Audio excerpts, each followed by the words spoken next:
გადმოცემის თანახმად ქრისტიანობის საქადაგებლად დედა ღვთისმშობელმა თავის წილხვედრ ქვეყანაში საქართველოში წმინდა ნინო შეარჩია.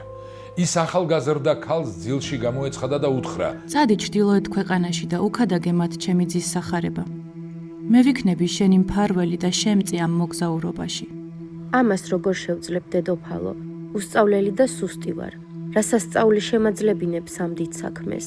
მაშინ წმინდა მარიამმა ვაზის რტოსგან შეკრული ჯვარი ჩაუდო ხელში და უთხრა: ეს იქნება შენი მცველი და ამით ძლევ ყოველგვარ წინააღმდეგობას. განივრცობა შენი ქადაგება და მე არასდროს დაგტოვებ შენ. ამ სიზრმისგან გამოღვიძებულმა ნინო მიხილა, რომ ხელში მართლაც ვაზის ჯვარი ეჭირა. ამან საბოლოოდ განუმტკიცა რწმენა, რომ ეს მისი მისია იყო და კაბადოკიელი ქალი ამ მისიის აღსასრულებლად საქართველოსკენ დაიძრა.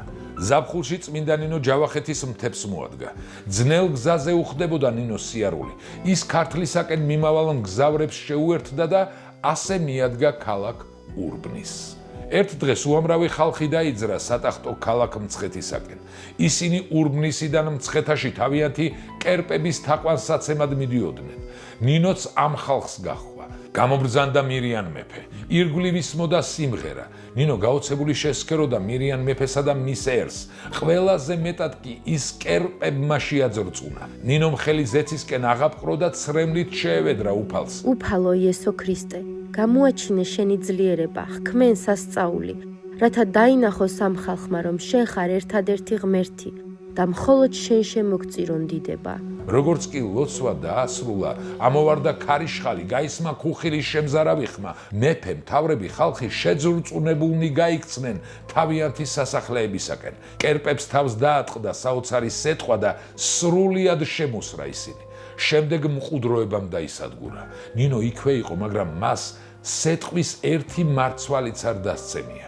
შემდეგ ქალაქიდან გამოვიდა ხალხი თავიანთი კერპების სანახავად, მაგრამ მათ კვალსაც ვერ მიაგნეს. ნინო მაყლოვანში დღე-დაღამ ლოცულობდა. აქ ცხოვრობდა 6 წლის მანძილზე და ლოცვით კურნავდა ავადმყოფებს. ნინოს მოღვაწეობის ამბავი აცნობეს ნანა დედოფალს, რომელიც მძიმე სენით იყო შეპყრობილი.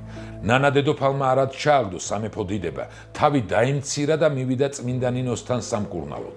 დედოფალი ნანა სხვა წარჩინებულ სეფექალებთან ერთად დაემოწაფა ნინოს. მირიან მეფეს ეგონა, რომ ნინოს ავადმყოფთა განკურნებელ ძალას კერპები ანიჭებდნენ. ერთ დღეს მირიან მეფე სანადიროდ წავიდა.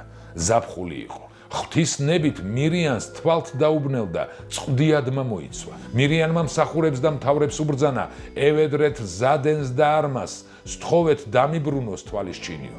მეფის მსახურნი ერთხმად უხმობდნენ კერპებს და მისთვის შემწეობას სთხოვდნენ, მაგრამ ამაოდ. ბოლოს მირიანს გონება გაუნათდა. მან ხმამაღლა თქვა: ღმერთო ნინო ისაო, განმინათლე სიბნელე ესე და გამომიბრწყინვე მე ნათელი. ეს სიტყვები რომ წარმოთქვა, ყოვლად სახიერმა და მოწყალე ღმერთმა გამოაბრწყინა ნათელი და მაშინვე გაათავისუფლა მირიანი სიბნელისაგან.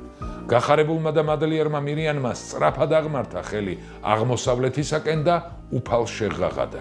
ჭეშმარიტად შენ ხარ ღმერთი ჭეშმარიტი. თხოთის მთაზე მომხდარი სასწაულის შემდეგ მირიან მეფემ აღიარა ქრისტეს სარწმუნოება და ქართველი ერი შეუდგა ტაძრის მშენებლობას იმ გეგმის მიხედვით, რომელიც მათ ნინომ მისცა.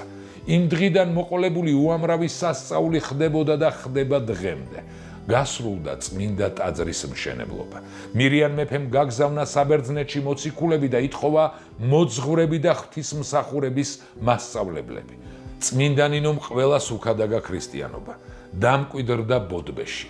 გადმოცემის თანახმად სწორედ აქ არის დაკრძალული წმინდა ნინო. მის სამარხზე მეფემ მშვენიერი ტაძარი ააგო.